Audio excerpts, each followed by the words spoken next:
जब जब राजा डरता है किलेबंदी करता है। किसान नेता चौधरी राकेश टिकैत का ये बयान जिंद की महापंचायत में आया था और उन्होंने ये क्यों कहा था, वजह आपके सामने है। नमस्कार, मैं हूं सुनील पटेल और हम आपको दिखा रहे हैं ये तस्वीरें दिल्ली और यूपी की गाज़ीपुर बॉर्डर से। आप पीछे देख सकते हैं कि किस तरह से कटीले तारों और बैरिकेडिंग के साथ ही किसान आंदोलन की किलेबंदी कर दी गई है।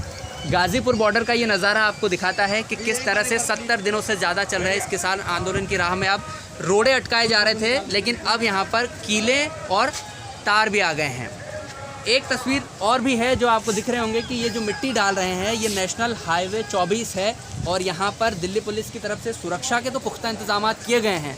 वजह क्या है वो भी आपको पता है कि 26 जनवरी के दिन जो किसानों की ट्रैक्टर परेड निकली थी उसमें उपद्रवियों द्वारा जो हिंसा हुई थी और लाल किले पर जो एक तरह से अपमान हुआ था वो बहुत ही निंदनीय था और उसके बाद से अब पुलिस पूरी तरह से मुस्तैद हो चुकी है और किसी भी तरह की हिंसा की आशंका के चलते हुए लगातार सुरक्षा इंतजाम पुख्ता करने की कवायद में जुटी हुई है। ये देखिए, ये सब सरहदों पर जो तार लगे हैं इनको देखकर मुझे राहत इंदौरी साहब की 2 लाइनें याद आ रही हैं कि सरहद पर तनाव है क्या। उन्होंने चुटकी लेते हुए कहा था कि सरहद पर तनाव है क्या, ज़रा पता तो करो देश में चुनाव है क्या।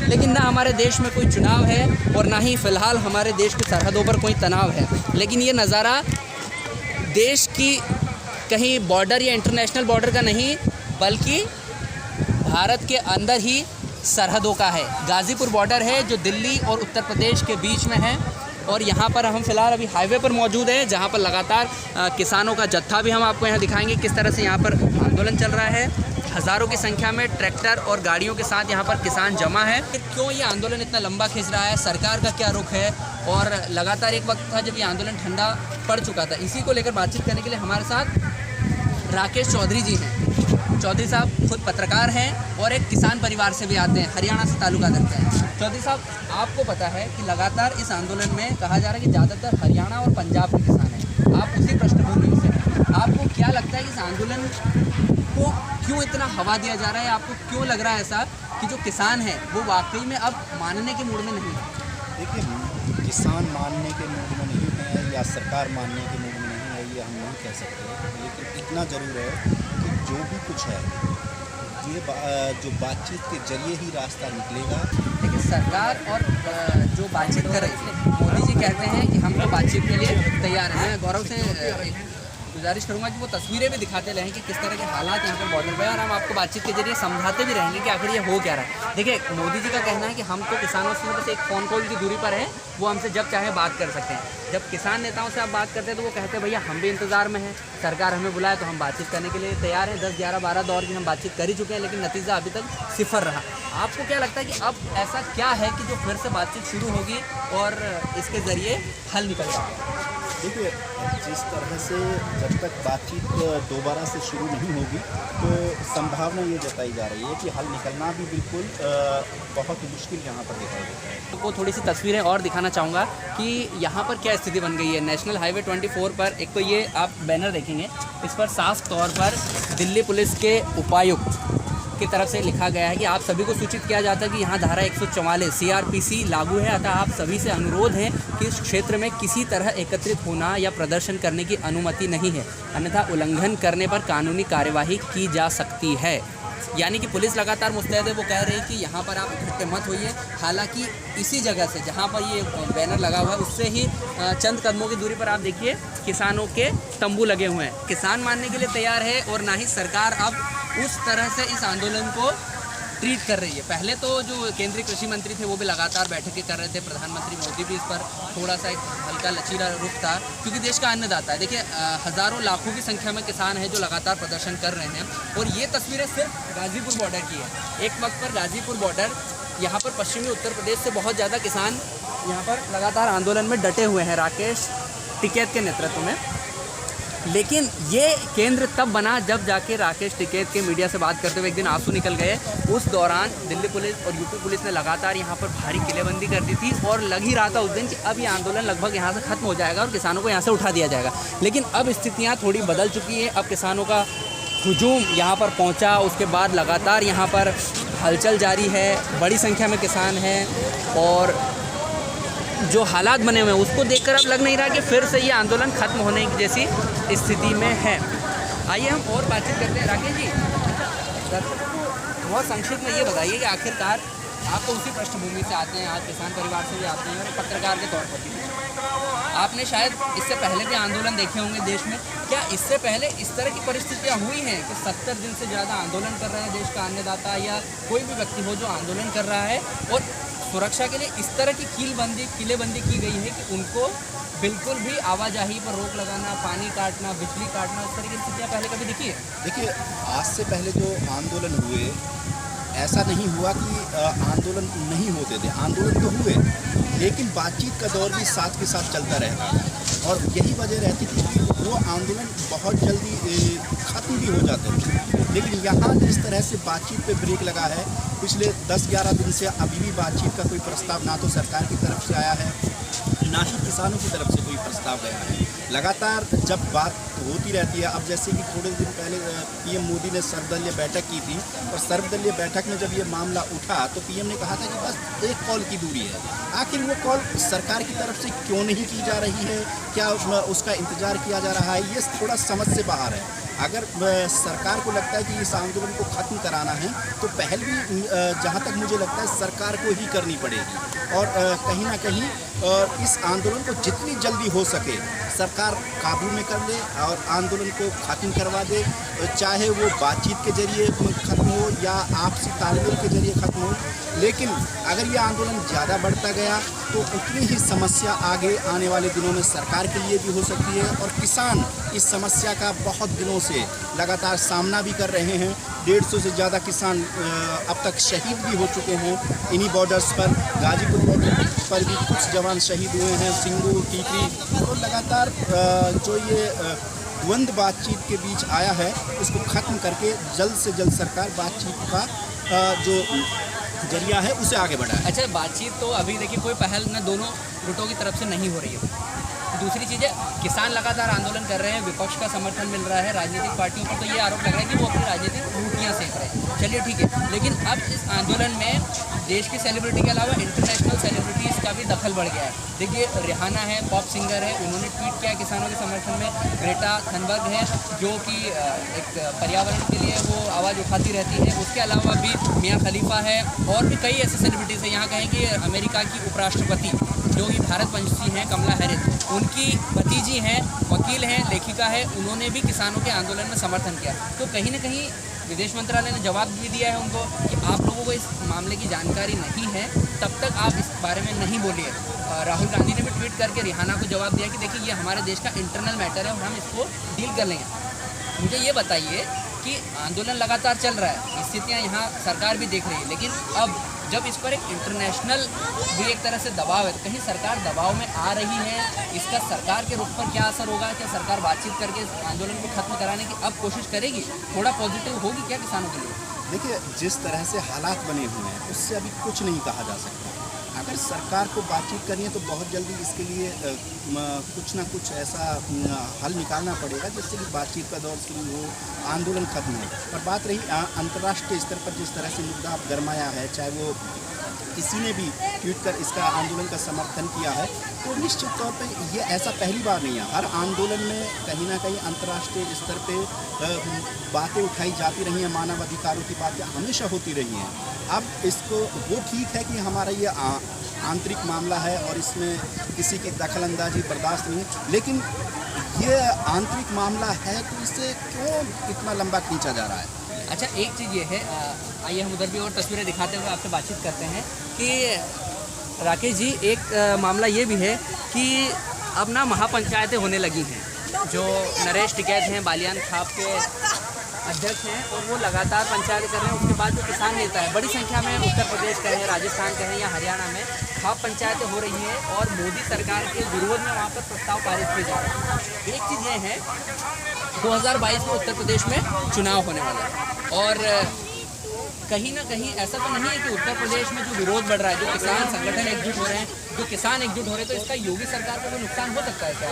देखिए, निश्चित तौर पर अगर सरकार बहुत जल्दी नहीं चेती तो इसका नुकसान आने वाले यूपी चुनाव के दौरान देखने को मिलेगा, क्योंकि मैं आपको बता दूं, जिस क्षेत्र से राकेश टिकैत आते हैं वो पश्चिमी उत्तर प्रदेश है और वहाँ अच्छा खासा वोट बैंक, अगर आप इसे कम्युनिटी लेवल पे भी कहेंगे तो जाट कम्युनिटी का अच्छा खासा वोट बैंक है, करीब 17% के आसपास है और 70 सीटों पर सीधा होल्ड है। तो ऐसे में अगर मान लीजिए चाहे वो सामाजिक तौर पर या कम्युनिटी तौर पर अगर वो वोट डाइवर्ट होता है, जो हमेशा से बीजेपी का कट्टर वोटर रहा है, और वो डाइवर्ट होता है, तो निश्चित तौर पर बीजेपी को आने वाले यूपी विधानसभा चुनाव में इसका खामियाजा भुगतना पड़ सकता है। तो कहीं यही बात सोच के ही उत्तर प्रदेश सरकार ने, या कहें कि बीजेपी की सरकारों ने, जब एक वक्त आया था, राकेश जी आइए उधर की फिर से तस्वीरें दिखाएंगे आपको कि नज़ारा क्या है, क्योंकि देखिए एक तरफ किसान आंदोलन का, गौरव जी एक बार आप तस्वीरें इधर की भी दिखाएंगे कि ये किसानों का जत्था है, किसानों के ये कैंप लगे हुए हैं लगातार। ऐसा नहीं है कि पुलिस की तरफ से बैरिकेडिंग, ये किसान यूनियन के वॉलंटियर्स हैं, लगातार इन्होंने भी अपनी सुरक्षा के लिए यहाँ पर अलग अलग तरह की व्यवस्थाएं की रखी हैं और वॉलंटियर यहाँ दिन भर तैनात रहते हैं अलग अलग शिफ्ट में और वो बताते हैं। अच्छा, आपका नाम क्या है, आप क्या कर रहे हैं यहाँ पर? हाँ, वॉलंटियर कर रहे हैं। अच्छा, क्या होता है वॉलंटियर में, आप यहाँ पर क्या करते हैं, मतलब बेसिकली क्या काम है? हम यहाँ पे ये कर रहे हैं कि ताकि हमारे जो किसान भाई हैं वो यहाँ अपनी बैरिकेडिंग से आगे ना जाएं, जैसे पुलिस से कोई झड़प वगैरह ना करें, कोई गलत अपशब्द ना बोले, इसलिए हम लोग यहाँ खड़े हैं। तो ये उस दिन 26 जनवरी को जो हिंसा हुई उसके बाद कदम उठाया कि आप तो लगातार इस तरह की व्यवस्था कर रहे थे? ऐसी व्यवस्था हम लोग पहले भी कर रहे थे, अब ज़्यादा डीपली कर रहे हैं, हम लोग ज़्यादा सख्ताई से कर रहे हैं ताकि कोई हिंसा ना हो सके। अच्छा, वो पुलिस यहाँ पर क्या आरोप लग रहे हैं कि पुलिस किसानों को डरा रही है, धमका रही है और आसपास के लोगों को भी यहाँ आने नहीं दे रही है, ऐसे हो रहा है क्या? जी, ये ऐसा हो रहा है, पुलिस ने इसीलिए तो उधर से साइड वाले रोड जो है वो बंद कर रखे हैं कि जैसे आम लोगों को दिक्कत आए वो हमारे साथ प्रोटेस्ट में शामिल ना हो सके। तो अभी खाना पानी या कहें कि बिजली की व्यवस्था यहाँ पर है, सुचारू रूप से सब चल रहा है? जी, सब चल रहा है। दिल्ली सरकार ने? जी, दिल्ली सरकार ने की है। अच्छा, तो आप आंदोलन में किस तरह की परेशानी है, क्योंकि देखिए आप तो 70 दिनों से ज़्यादा हो चुके हैं, आपने ठंड भी देख ली, कड़ाके की ठंड देखी, एक वक्त था जब बारिश भी हो चुकी है आंदोलन में और अब तो थोड़ी गर्मी भी आने लगी है और यहाँ पर धूप भी लग रही है, तो क्या कहीं अब जाने का मूड नहीं है? नहीं जी, नहीं जाने का मूड क्या है, जब हमारे हकी चले जाएंगे यहाँ, जब हम हमारी माँ ही चली जाएगी, ज़मीन जो है उसे हम माँ मानते हैं, जब हमारी माँ ही छीन रहे हैं हमारे पास से, तो हम जाके करेंगे क्या? अच्छा, देखिए किसानों का रुख आपने शायद पहले दिन से ये देखा होगा कि किसानों का सीधा स्पष्ट संकेत है, उनकी दो टूक यही है कि ये तीनों कृषि कानूनों से उनकी ज़मीन जो है, धरती को वो अपनी ज़मीन कहते हैं और ये वाकई में होता भी कि हमारा देश में ज़्यादातर जो करीब 60% जनसंख्या जो है वो भारत की जनसंख्या कृषि क्षेत्र पर निर्भर है, प्रत्यक्ष या अप्रत्यक्ष तौर पर 70-80 करोड़ लोग इस पर निर्भर है और इसको लेकर उनका यही कहना है कि भैया हमारी ज़मीन छीन ली जाएंगी तो हम यहाँ से क्यों जाएँ, मतलब आर पार की लड़ाई तो है ही सही। चौधरी जी, एक चीज़ ये भी है, आंदोलनों का आपने जिक्र किया कि कई आंदोलन होते थे, आंदोलन हुए भी हैं, लेकिन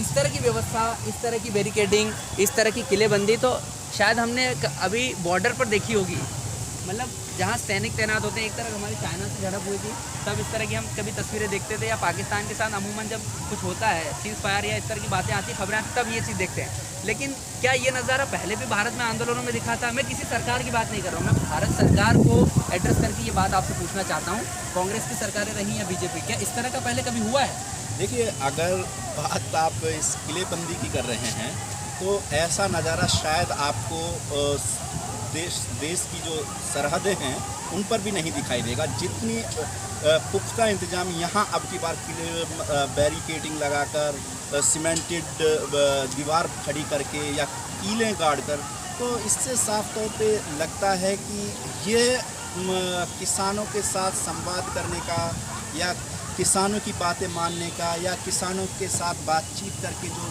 मामला है उसको दबाने का, मुझे नहीं लगता कि इन सब चीज़ों से ये मामला हल होने वाला है।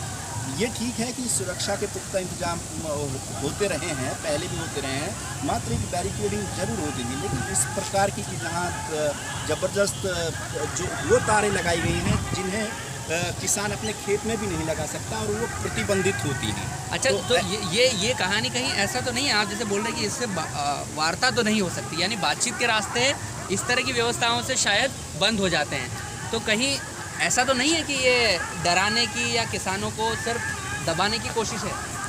देखिए, ये नहीं कह सकते कि डराने की या दबाने की, जिस तरह से ये किलेबंदी की गई उसके बाद लगातार सवाल उठे दिल्ली पुलिस पर कि ये इतनी भारी भरकम किलेबंदी क्यों की जा रही है। तो दिल्ली पुलिस की तरफ से स्पष्टीकरण आया कि आगे लाल किले जैसी घटना दोबारा ना हो, इसलिए ये किलेबंदी की गई है। भारत सरकार तो लगातार सवालों के घेरे में है, लेकिन जब एक वक्त था जब आंदोलन शुरू हुआ था राकेश जी, तो उस समय जो राजनीतिक दल है वो इसमें खुलकर समर्थन में नहीं आ रहे थे। पर्दे के पीछे जरूर उनका समर्थन था, ऐसा कहा है कि कांग्रेस भी समर्थन कर रही है और पंजाब के जो कैप्टन अमरिंदर सिंह सीएम है उनके द्वारा भी किसानों को काफ़ी समर्थन हुआ था और उसके बाद ही आंदोलन को हवा मिली।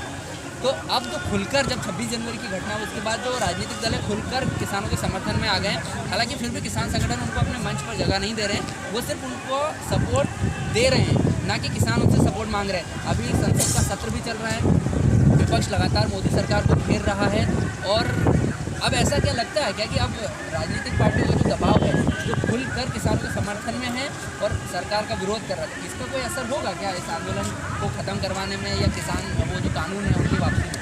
देखिए, अब इसको सरकार किस नज़रिए से देखती है वो पता नहीं, लेकिन इतना मैं आपको बता दूँ, आज से पहले भी जो आंदोलन हुए हैं, चाहे वो अन्ना आंदोलन की बात कर लें, रामदेव का एक आंदोलन हुआ था उसकी बात कर लें, तब भी कहीं ना कहीं विपक्ष का हाथ उस आंदोलन के पीछे होता था, एक तरह से बैकबोन विपक्ष ही होता था। हाँ, तब तो विपक्ष में बीजेपी थी ना, तब बीजेपी थी, तो बहुत हद तक अन्ना आंदोलन और रामदेव का जो आंदोलन हुआ था उसे सक्सेस करने में आरएसएस का भी बहुत बड़ा हाथ रहा था। तो ये नहीं कहा जा सकता कि विपक्ष इस आंदोलन में नहीं है, होगा, लेकिन जिस तरह से किसान नेताओं ने अब तक विपक्ष के किसी भी नेता को मंच नहीं दिया है, किसी भी नेता को उन्होंने एक तरह से अपने कवर करके वो नहीं चल रहे हैं ताकि इस आंदोलन में राजनीति कोई हावी हो, तो इससे कहा जा सकता है कि कोशिश तो राजनेताओं की तरफ से हो रही है। अभी जिस तरह से गाजीपुर बॉर्डर पे जो हालात बदले उसके बाद से लगातार यहाँ जिस तरह से नेताओं का आना जाना रहा, कहीं ना कहीं देखिए नेता जो होते हैं वो हमेशा उस ओर जाते हैं जिस ओर वोट बैंक हो, और जहाँ उन्हें लगे कि यहाँ हमारी सियासत चमक सकती है वहीं जाकर के नेता अपनी राजनीति करना शुरू करते हैं। लेकिन अब इसका फ़ायदा किसे मिलेगा, विपक्ष को मिलेगा, सत्ता पक्ष को मिलेगा या अन्य किसी और को मिलेगा, ये कहना अभी बहुत जल्दबाजी है, क्योंकि लोकसभा चुनाव को भी देखें तो वो भी अभी 4 साल दूर हैं। यूपी के चुनाव में हो सकता है कि इसका थोड़ा अभी असर दिखाई दे, लेकिन इतना ज़रूर है कि ये कहना कि विपक्ष का ये समर्थन दे रहे हैं या दे रहे हैं, वो मुझे लगता है कि अभी कहना बहुत जल्दबाजी है, क्योंकि अभी तक किसी भी नेता को मंच नहीं दिया गया है। हाँ, आंदोलन कोई भी हो, हमेशा विपक्ष उसमें भागीदारी विपक्ष रहती है। देखिए, विपक्ष की भागीदारी, ये चौधरी राकेश जी थे, पत्रकार हैं, लंबे वक्त से पत्रकारिता से भी जुड़े हैं और खुद हरियाणा के किसान परिवार से भी आते, तो इन्हें पता है कि आखिरकार स्थितियाँ क्या होती है। मैं एक बार आखिरकार आपको जाते जाते नज़ारा दिखा दूँ कि जो तारबंदी की है किसानों के लिए, इसे बाड़ेबंदी कही है, कोई इसे कीलबंदी कह रहा है, कोई इसे किलेबंदी कह रहा है, लेकिन आखिरकार ये वाकई में एक चौंकाने वाली चीज़ है कि जिस देश का अन्नदाता, जिस देश में सबसे ज़्यादा जो सेक्टर है कृषि एग्रीकल्चर सेक्टर जो है, उसने कोरोना काल में या कहें कि जब जीडीपी देश की माइनस में है उस दौर में भी कृषि क्षेत्र में सबसे ज़्यादा विकास हुआ है। प्रधानमंत्री मोदी भी लगातार कहते हैं कि किसानों ने हमारे देश में एक रिकॉर्ड उत्पादन किया है और इससे देश को बहुत फ़ायदा भी हो रहा है। हालांकि इससे किसानों को जो फसल का उचित दाम है वो नहीं मिल रहा है और कहीं ना कहीं इस आंदोलन में वो भी इनकी मांग है कि फसलों का उचित दाम दिया जाए। लेकिन जिस तरह से राजनीति हो रही है, जिस तरह सरकार और किसानों के बीच में बातचीत बंद है, अंतर्राष्ट्रीय स्तर पर ये मुद्दा गर्माता जा रहा है। सरकार को हालांकि अमेरिका का समर्थन भी है, उनके विदेश विभाग के प्रवक्ता ने कहा भी है कि जो कृषि कानून है वो शायद किसानों के लिए फ़ायदेमंद हो सकते हैं, लेकिन हम पीसफुल प्रोटेस्ट का भी समर्थन करते हैं। यही बात भारत के सुप्रीम कोर्ट ने भी कही थी कि जो पीसफुल प्रोटेस्ट है वो हर भारतवासी का अधिकार है और उसी के तहत किसान कर रहे हैं। लेकिन जो हिंसा हुई थी उसको लेकर सचेत हो गई सरकार और सरकार ने इस आंदोलन को शायद कहें कि दबाने की भी कोशिश की थी, लेकिन जो रुख किसानों ने अख्तियार कर लिया है वो अब नहीं लगता कि बिना कृषि कानूनों के रद्द किए यहाँ से हटेगा। क्योंकि किसान संगठन राकेश टिकैत और ये लगातार कह रहे हैं कि जब तक कानून वापसी नहीं तब तक घर वापसी नहीं। लेकिन लगातार सर्दी, गर्मी और बारिश तीनों मौसम इन्होंने देख लिए यहाँ पर, लेकिन अब किसानों का क्या होता है, ये आंदोलन कितना मुकम्मल होता है, मोदी सरकार बातचीत के जरिए मानती है, राजनीतिक दबाव के चलिए अगर सरकार ये फैसला लेती है, अपने पाँव पीछे लेती है या नहीं, या फिर किसान ही यहाँ से उठ जाएंगे, ये तो आने वाला वक्त ही बताएगा। लेकिन लगातार जो ये देश में स्थितियां बन रही है, ये वाकई में चिंताजनक है। लगातार हम इस तरह की आपको अपडेट्स देते रहेंगे और बताते रहेंगे कि आखिरकार बॉर्डर पर क्या हालात है। जो लगातार 3-4 बॉर्डर पर आंदोलन चल रहा है और किसानों के आंदोलन की क्या अपडेट्स है, वो लगातार हम आप तक पहुँचाते रहेंगे। आपने इस वीडियो को देखा, आप हमें सोशल मीडिया पर इस वीडियो को शेयर, लाइक और सब्सक्राइब भी कर सकते हैं हमारे चैनल को, ताकि आपका सपोर्ट हमें मिले और हम आप तक इस तरह की बातें लगातार पहुंचाते रहें।